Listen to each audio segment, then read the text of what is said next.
这是一个发生在警察局里的故事。一天中午，一个女警正在厕所里化妆。可是当她正要走的时候，她听见厕格里发出“啊”的声音。这时候她就在想啊，大白天的不至于这么邪门。于是她就走过去看了一下厕格。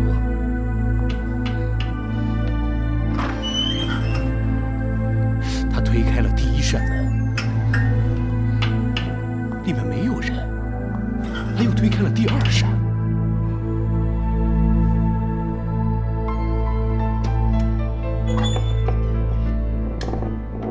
也没有人。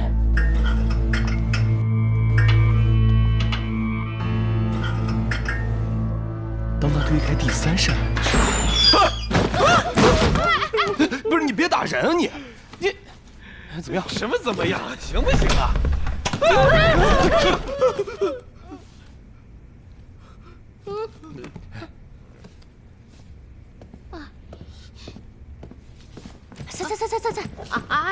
散散。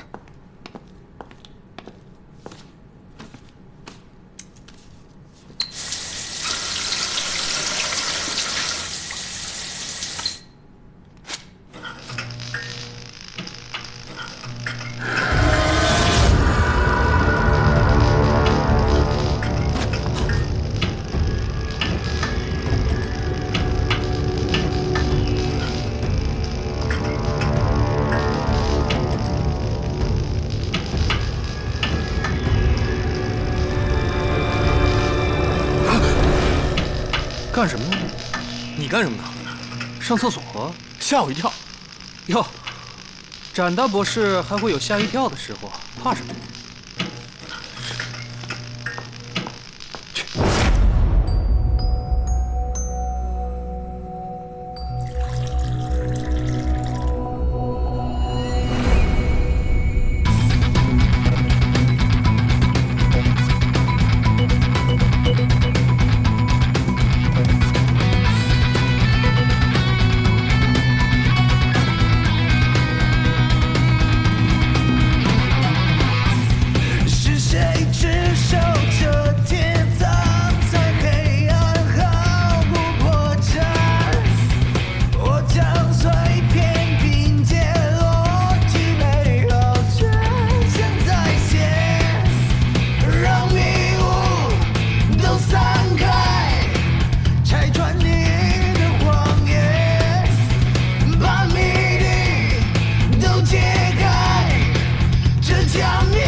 我要见 SCI 组长白玉彤。哎，这点小事儿，咱白四儿不会管的，回去吧。这个算小事，恐吓信呀，要杀人的。看你图西族人，他们会隔空放火的，还不都怪你？我再说一遍，我要见 SCI 组长白玉彤。你回去吧，别再浪费警察资源了。冯杰，你朋友，警察学院时的战友。我跟你说，这个事儿你要耽搁了，你可担待不起。白四儿，冯杰，好久不见。哎，你怎么跑这儿来了？哦，给你介绍一下，这是我同事展耀。你好，你好，我想请问一下，你刚才说的那个隔空放火是怎么回事？我说我亲眼看过隔空放火，你们信吗？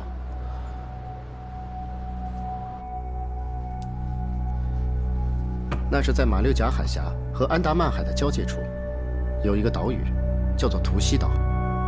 岛上的原始人叫做图西人，他们有一个恐怖的习俗，每当他们的族人触犯族规的时候，他们就会降下火焰，将他们活活烧死。这么说有点无稽之谈了吧？你说这些图西人，他们现在还在烧人吗？他们现在烧不了了，知道为什么吗？200年前，他们都被活活的烧死了。烧死？哼，他们不是能控制火焰吗？怎么还被烧死了？根据登岛的荷兰商队的猜测，应该是图西族，图西之神。他认为他的子民罪孽深重，于是降下火焰，将他们都烧死了，让他们从罪恶中解脱。我看那是火山爆发吧？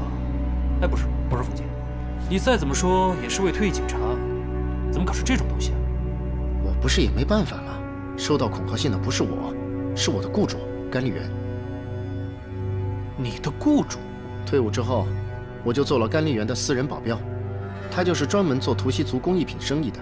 你们是什么时候开始收到第一封恐吓信的1个月前，我们收到了第1封信，之后每隔1个星期就收到1封。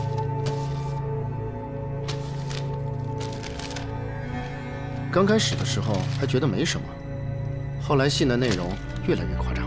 1个月之前开始，1周有1封，那第4封呢？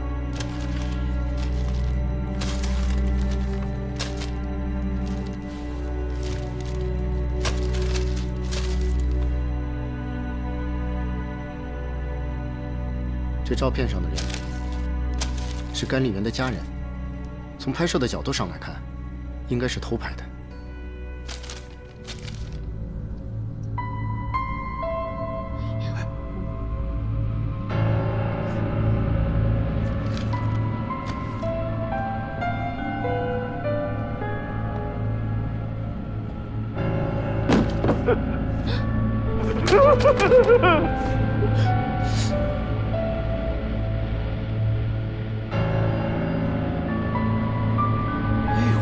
这也太邪门了吧！鸡皮疙瘩都掉了一地。哎，你说，我说你，那身装扮就是图西之神图西。昨天晚上展览馆里面莫名其妙的起火，保安看过了，没有发现任何可疑的人。然后今天早上收到了这封信。我觉得我们有必要去现场看一下。大家。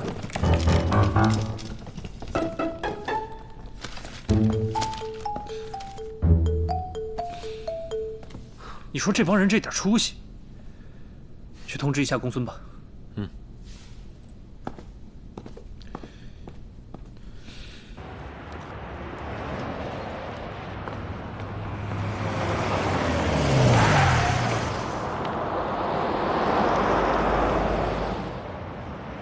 姐，是。公孙，上车。工作时间我还是坐警车吧。我也有公事去呢。什么？不妨碍我们工作就好了。雨桐、展耀，你们2个先上车。嗯。啊？上车。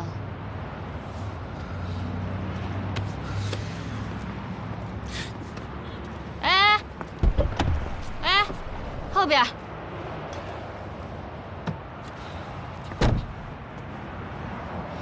上车吧。我能拒绝吗？不能。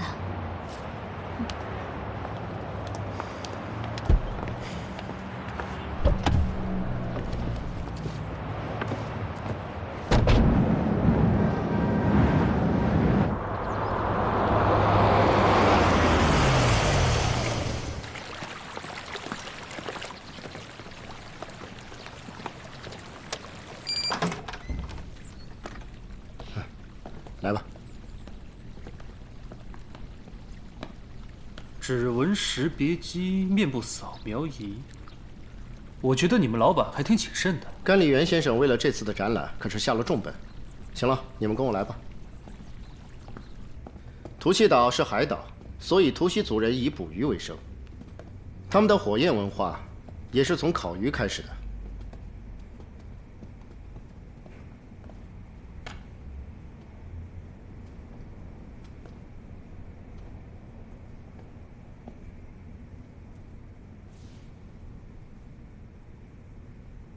你们这儿的摄像头可真到位啊！这里1周以后将是国内巡展的第1站，行业内的很多老大都会来这个地方。为了保证藏品和参观者的安全，我们这里任何一个角落都装有监控器，保安是24小时轮班。不就是工艺品吗？至于吗？你们看到的这些东西都是小玩意儿，这里的安保系统就是为了保护这个的。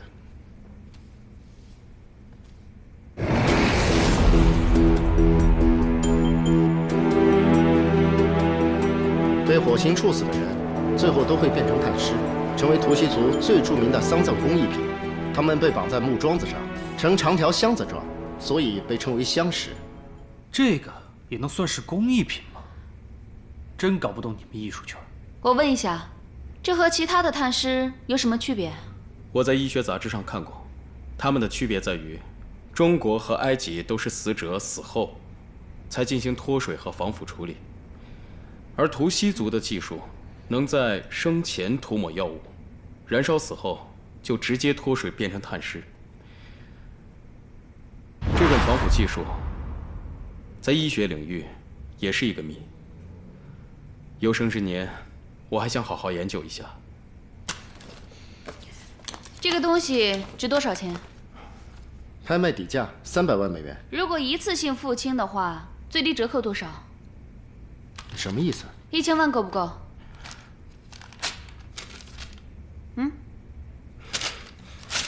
你干嘛呀，公孙？你把医学领域想得太肤浅了。我不是为你好吗？哎，对了，之前说的着火地点在哪儿？你们跟我来。公孙，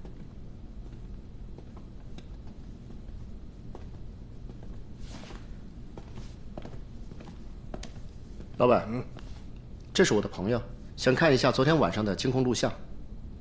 请。这个地方之前挂着一幅图西族的帛画，馆内我们都找过了，没有发现任何火种。请问2位是？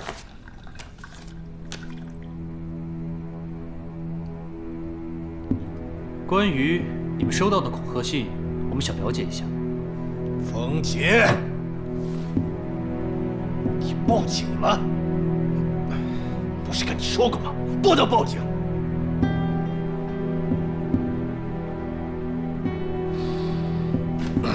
跟你们说吧，行内的大佬都已经说过了，这一小时他们是志在必得。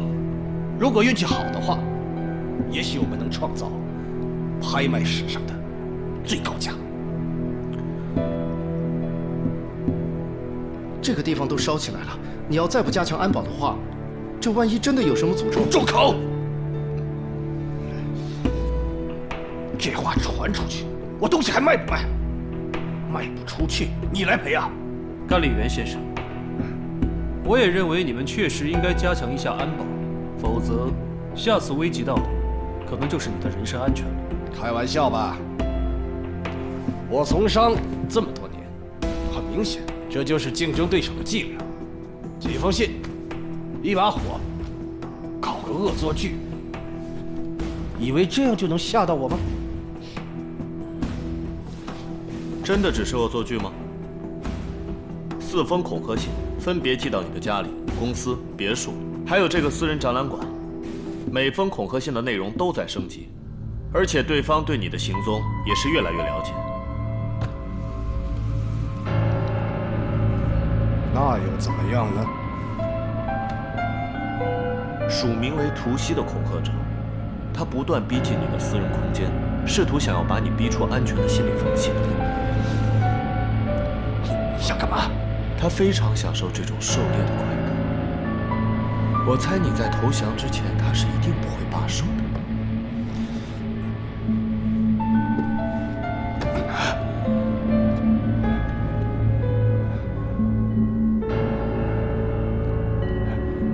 不管怎么说，我这安保你也看见了，人我是不会加的，特别是你们警察，不要干预。当然，要是你们想来看展览，我会让冯杰破例放你们进来，啊？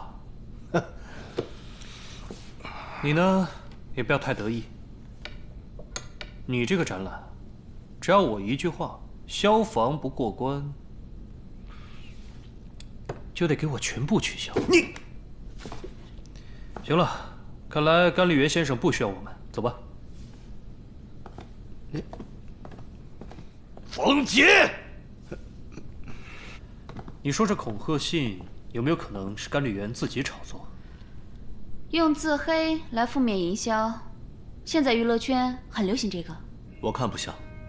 刚才我提到恐吓信的时候，他本能的反驳，语言和行为表现出明显的心理防御，说明他对恐吓信的内容还有我们的调查，都抱有恐惧心理，自己给自己寄信的可能很小。要是真想炒作，巴不得和警方一起把事情闹大，而不是让警方停止调查。刚才不好意思啊，我替甘丽媛先生向你们道歉。冯杰，我得先回去了。好。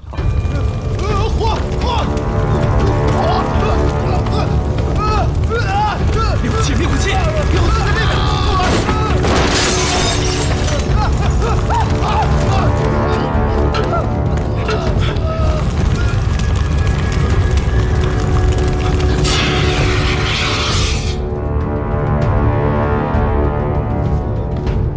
这就是图西的诅咒。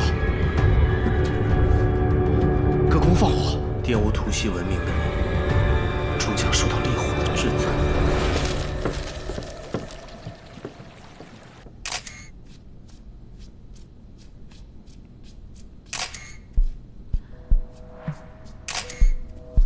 确定他是烧死的？是炭的味道。3分钟不到就烧成这个样，不寻常，而且还没有火种。白 Sir， 整个管子搜遍了，没有找到任何火源。那这不会真的是隔空放火的诅咒吧？这世上根本就没有诅咒，专心调查。对了，电路也没有任何问题，而且保安说，从昨天晚上开始，他们连火机都不让带进来。有没有发现能够产生高温的东西？比如说聚光灯？这个他们说有特意留意过，没有这种东西，而且也没有发现有助燃物。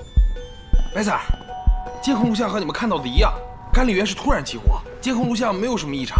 那冯杰那边，韩姐吩咐我们一直看着他呢，刚做完笔录，他也没什么可怀疑的。白 Sir， 休息室里发现嫌疑人。什么人？带回警局。莫里斯，28岁，是负责图西展品的拍摄。这是他第一份工作，之前一直都在给模特拍私房照。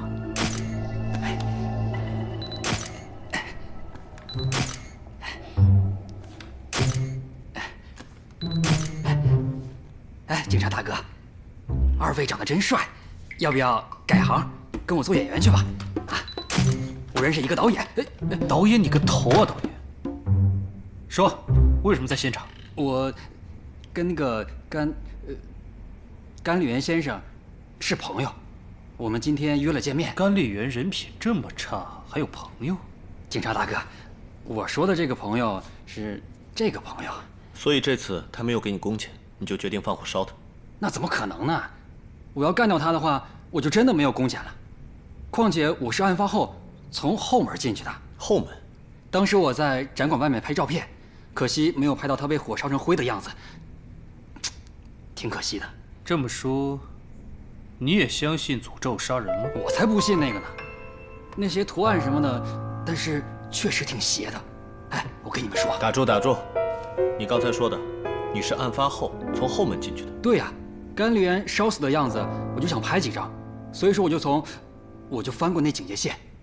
哦，私闯现场？不是，赵夫，你至于吗你？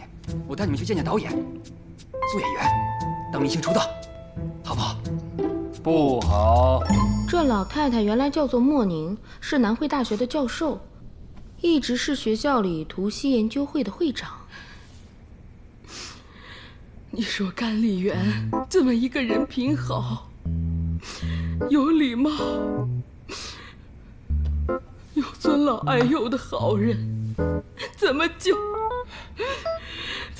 这么没了？哎呀，跟他在一起的小姑娘原来叫做周露，是研一的学生，还是研究会的干事。太可惜了。好人。对了，那你们今天为什么要去那儿呢？甘丽媛先生是学校图西研究会的捐资人，我们每个月都约好碰面一次。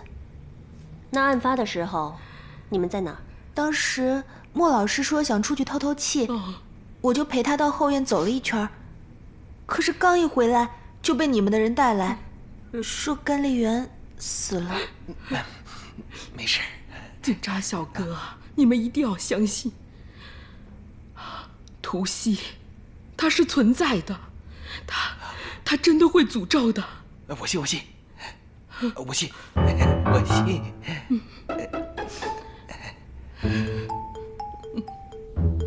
我查过学校的捐资人名单，里边确实有甘丽媛。甘丽媛竟然会捐资研究？不是单纯的捐资。我翻了一下研究会的论文，里边每一篇论文都是他故意哄抬图西工艺品的历史和它的文化价值。与其说是论文，倒不如说是单纯的宣传稿。这应该是他们炒作的一个环节。那个研究会应该就是个托。现在甘丽媛死了，研究会没有业务来源，应该办不下去了吧？我觉得那也未必。我按照周露的说法去调查了一下莫宁，发现他光房产就6、7处。如果他真那么有钱的话，那这研究会我觉得一时半会儿还倒不了。我就奇了怪了，你说一大学教授怎么会那么有钱呢？就是，调查归调查，别老是八卦人家的私事。就是。阿卡莎呢？阿卡莎呀，他就是一江湖骗子，专门帮这些有钱人看风水，还说自己是什么之子。恐惧之王，能观测别人的命运。甘丽媛就是他一客户。我是恐惧之王之子，阿卡莎，650岁。阿卡莎，小学学历，自称是占卜师，今年65岁。是恐惧之王告诉我，甘丽媛有血光之灾，我是来救她的。那您父亲孔子之王是怎么说的？是恐惧之王，迪亚波罗，不是孔子。父亲说了，要是我不助其消灾，他就必遭图西的诅咒，火星愤怒的燃烧。是图西族之神的那个图西吗？你不要不尊敬图西，不然的话，下一个受惩罚的就是你们。这个阿卡莎呀，除了神神叨叨之外，暂时没什么可疑的。你们说，他会不会就是那个寄恐吓信的人呢？从心理学上看，不像。为什么这么说？詹博士，你说过，这恐吓者通常都很享受威胁猎物时的快感，在猎物投降前一般是不会得到满足的。所以说，如果这个阿卡莎是恐吓者的话，那他一定不会来找甘丽媛的。可以啊，白痴，学得挺快。对了，詹博士，我还有一个问题。说，这几封恐吓信是从鉴证科那里拿来的，没有什么利用价值，而且寄信的邮局我也去查过了，发现这里大多是田地，很少有人的。那这信是谁寄的？鬼寄的？所以说，这是不是人为事件还不好说呢？现在连嫌疑人都没有，我们会不会是在做无用功啊？那你是不是也认为是诅咒杀人呢？不是，但是我们还没有找到甘丽媛燃烧的原因啊，这监控里也完全没有问题啊。找公孙，验尸报告。能。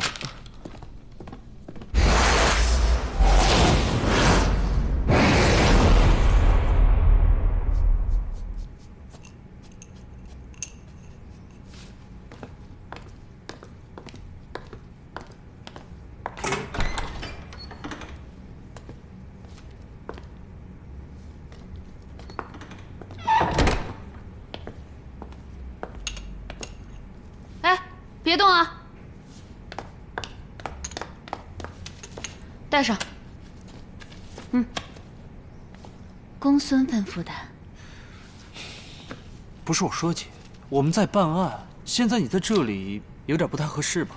我也是目击者之一啊，过来你们这里接受询问的。死亡时间和我们查的时间是一致的，是高温燃烧后的全身皮肤和结缔性组织损害引起的烧伤性休克，就是俗称的烧伤致死。热量从头颅扩散到全身，烧焦碳化。我说的没错吧？现场如果没有助燃物的话，火势是很难烧那么大的。果然，我在尸体上找到了这个铝镁粉，尸体上的五氧化二磷的残留，也就是铝镁粉在高温燃烧后的产物。铝镁粉涂在甘丽媛的衬衫上，它就会自动点燃，而且没有任何察觉。没那么简单，铝镁粉的燃点是240度，一般常温下，即使有助燃物，它也不会被立刻点燃。再说，现场没有发现任何着火点和点火装置。综上所述，很有可能是人体自燃。人体自燃？1673年，法国人米勒特发现被烧死在家里草房，尸体烧成灰烬，只留下头骨和指骨，可是草垫床却完全没有被点燃。不好意思，我不认同任何灵异现象，存在即合理。也就是说，你也不清楚，到底为什么甘丽媛会自己烧起来？我的工作是化验、查证，是你们的工作。就是，法医也查证的话，你们是不是也要把工资给公孙啊？啊？公孙，恭喜你有一个贤内助。姐，平时私底下也没见你算那么清楚啊。你。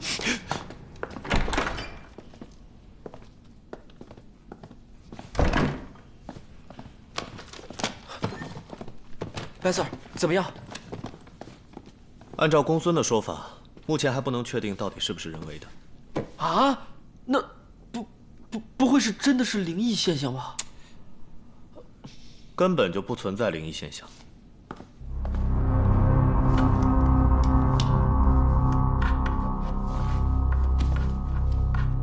气流、光线、磁场，是形成所谓鬼魂灵异现象的必要条件。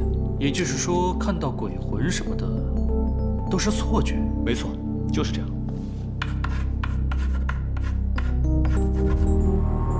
气流、光线、磁场形成心理暗示，最终产生所谓鬼魂的灵异现象。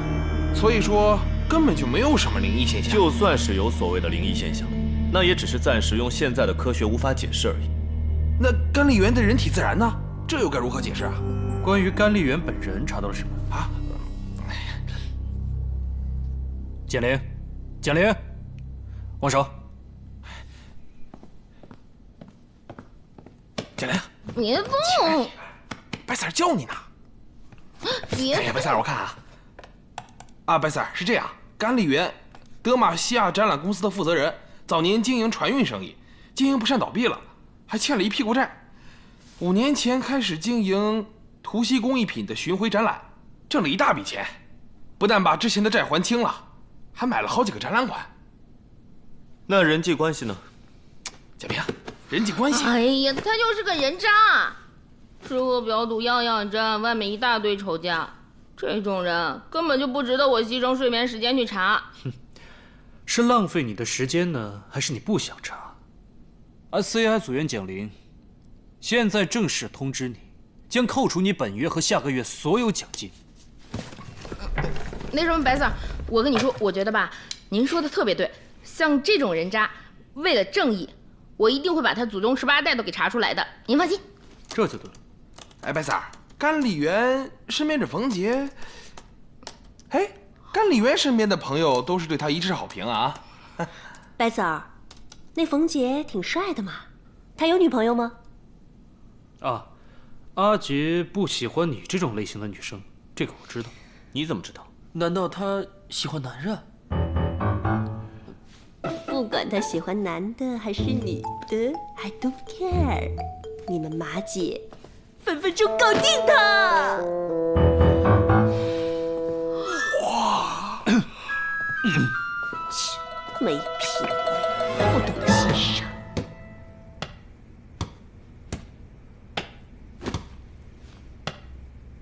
怎么了？没什么。到底怎么了？我是在想，这个案子有一个人很可疑。谁呀？冯杰。冯杰是甘丽媛的贴身保镖，他的作息和行踪规律，他是最了解的。我们只要知道他的动机，剩下的就是犯案手法了。不是，你连犯罪手法你都没找到，你就去推测别人的犯罪动机，你这么判断也太没有逻辑了。怎么没有逻辑？你以为这是灵异现象啊？就算不是灵异现象，也不可能是阿杰。你有证据吗？那你有证据证明不是他吗？疑罪从无。我觉得你这样想太感情用事了。感情用事的是你吧，白雨桐？你好，我们各自调查，各自取证，看谁最快破案。哼，你觉得我白雨桐会输给你这个心理专家？好啊，最好别让我，别到时候输了找借口。一言为定。一言为定。好啊，好啊。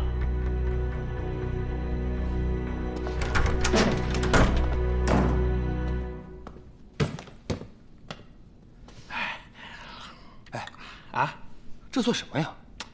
冤家呀，欢喜冤家，知道吧？要不这样啊，看谁呀能笑到最后。赌1个月零食，没问题。来呀，来吧，来吧。说话算数啊！好了好了。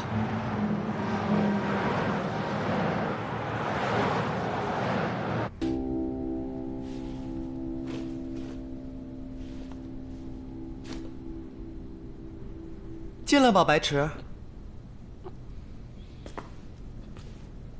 你怎么知道我在这里啊？骗人？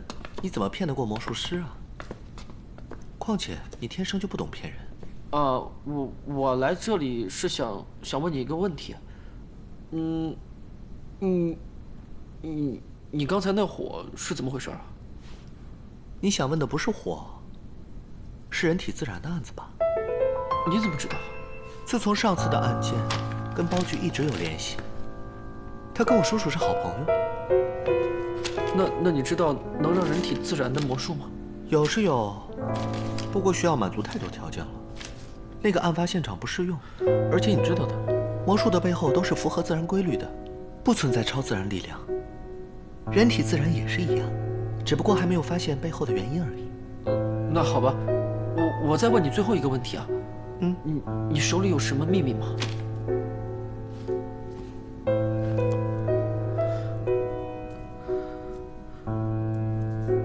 嘿啊！讨厌，那我先走了。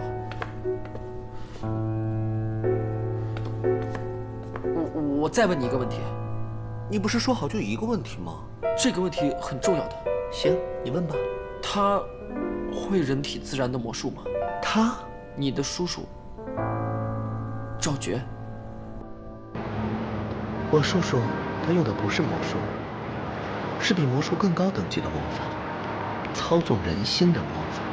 被操纵的人会背负罪恶，坠入深渊。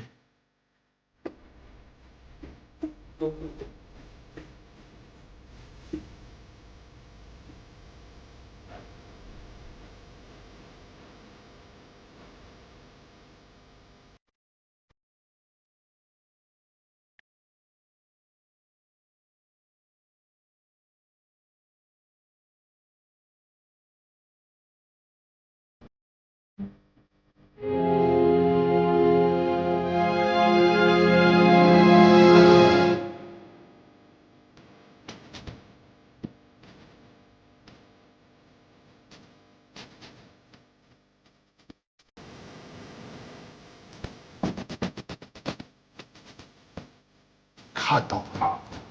愤怒正在燃烧，罪恶正在接受制裁。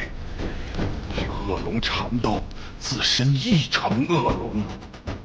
在在烈火的拷问下，我将以负罪之身制裁罪恶，有罪之人将在我的名号下恐惧、绝望和死亡。我名为屠西。